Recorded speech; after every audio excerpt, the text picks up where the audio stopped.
First at 5, just moments ago, dozens of Texas sheriffs endorsed Governor Greg Abbott's re-election campaign in San Antonio.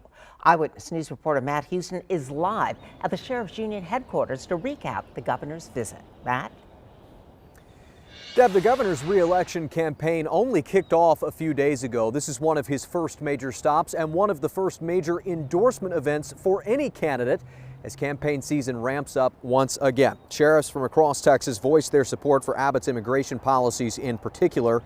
The governor will try to establish himself as the pro-law enforcement candidate over the next few months, not just because Beto O'Rourke is the presumptive Democratic nominee, but also because Governor Abbott is facing challengers from his own party who say he's not conservative enough and that he doesn't back the blue enough. Here's a sample of what you'll hear then in the coming months as this really gets going.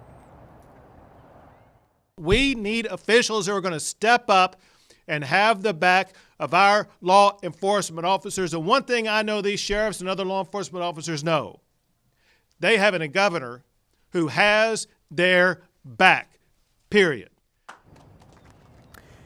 Important to note who was not present at today's event. No side of Sheriff Javier Salazar. The union here in Bexar County represented Bexar County law enforcement officials and hosted the event.